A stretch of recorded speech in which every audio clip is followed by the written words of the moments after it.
सभी पत्रकारों को आपका धन्यवाद है कि आप मीटिंग में आए। आज हम करनाल में जाट धर्मशाला में मीटिंग कर रहे हैं और जो मुद्दा है 24 तारीख को 2 साल पूरे हो रहे हैं, वर्षगांठ है उस आंदोलन की जहां से हमने मोर्चे तोड़ते हुए दिल्ली की तरफ कूच किया था।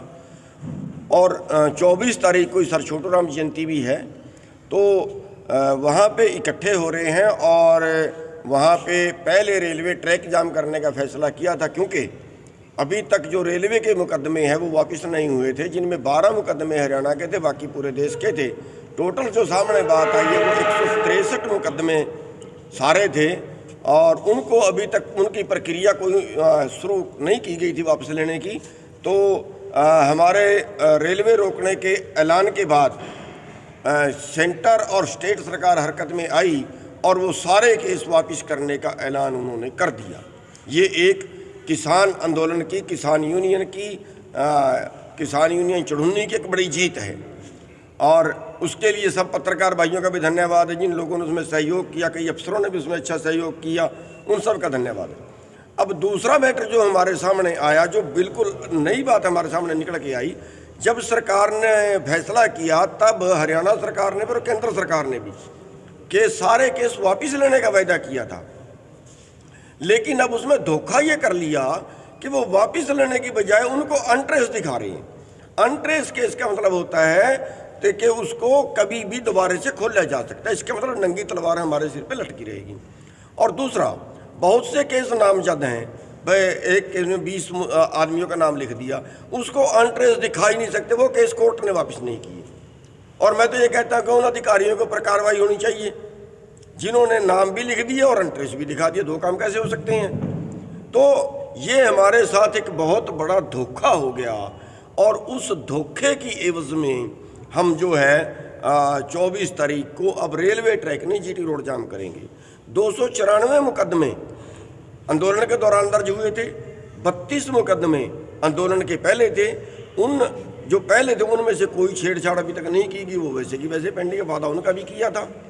और जो 294 मुकदमे दर्ज हुए थे उनमें से 163 सरकार ने बताया कि अभी तक हमने उनका निपटारा कर दिया, चाहे वो अनट्रेस दिखा दिए, चाहे वो खुद कहीं कोने में लगा दिए। बाकी सारे मुकदमे अभी पेंडिंग हैं, बाकी सारे मुकदमों से किसी से छेड़छाड़ नहीं की गई है। तो जाने के बावजूद भी सारे मुकदमे वापस नहीं हुए। अब हमारी मजबूरी है कि हमें आंदोलन करना पड़ेगा। हाँ, अगर 24 तारीख से पहले अभी भी सरकार के पास टाइम है और हम रिक्वेस्ट भी करेंगे सरकार से कि जिद ना करें। हमारी कोई सरकार से दुश्मनी नहीं है, हम वही मांग रहे हैं जो वायदा किया था।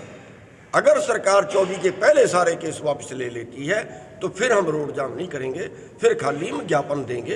जगह क्या रहेगी, टाइमिंग क्या रहेगी, क्या पूरे हरियाणा में होगा, सिर्फ मोड़ा अनाज मंडी? ये मोड़ा अनाज मंडी, जहां अम्बाड़ा जिले में जहां से हम दिल्ली की तरफ कूच किया था, जहां से हमने आंदोलन का बिगुल बजाया था, बैरिकेड तोड़ने की शुरुआत की थी, उसी जगह पे हम ये प्रोग्राम करें। केवल एक ही जगह होगा, जीटी रोड पे केवल एक ही जगह होगा। हाँ, अगर वो सारी बात मान जाते हैं पहले से, फिर हम केवल ज्ञापन देंगे किसी उच्च अधिकारी को, और ज्ञापन में जो हमारी मांगे होगी वो किसान को कर्जा मुक्त करने की, जीएम सरसों का जो बीज की परमिशन दे रहे हैं उसकी ना देने की, लखीमपुर कांड जो जिसमें किसान अंदर हैं वो केस किसानों से वापस लेने की। समय क्या रहेगा? और बाकी बीमे की, बीमा कुछ टाइम बाउंड नहीं है बीमे का क्लेम देने का, गन्ने की पेमेंट की, क्योंकि कई प्रदेशों में जो है वो पेमेंट हो ही नहीं रही है, और उसका रेट बढ़ाने की अब की बार हरियाणा सरकार ने रेट नहीं बढ़ाया है। ये सभी चीज़ें होंगी। 24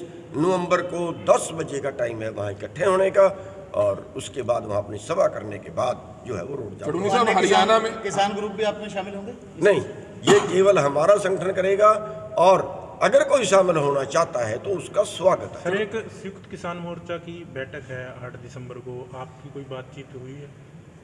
नहीं, हम तो संयुक्त मोर्चा से बाहर हैं और हम हमारे जो है वो अपने प्रोग्राम हम जिस तरीके से आंदोलन कर रहे हैं वो करते रहेंगे। और जहाँ तक संयुक्त मोर्चे का सवाल है, संयुक्त मोर्चा इस वक्त जो है वो एक तरह से समाप्ति की ओर जा रहा है, क्योंकि संयुक्त मोर्चा वास्तविकता ये थी कि जब बनाया था उसी वक्त ये तय किया था कि जब तक दिल्ली में आंदोलन चल रहा है तब तक ये कमेटी काम करेगी, तब तक ये संयुक्त मोर्चा काम करेगा। और केवल 3 काले कानूनों के लिए ही बनाया गया था। वैसे तो हमारे पहले भी बहुत अलग अलग हम थे, कई 100 ग्रुप हैं पूरे देश के अंदर, पहले भी अलग अलग थे, उसके बाद भी अलग अलग काम कर रहे हैं। और दूसरी बात ये जो है कि बड़ा अगर कोई आंदोलन चलाना पड़ा तो फिर सारे इकट्ठे हों। लेकिन आपको लगता नहीं है कि हरियाणा में किसान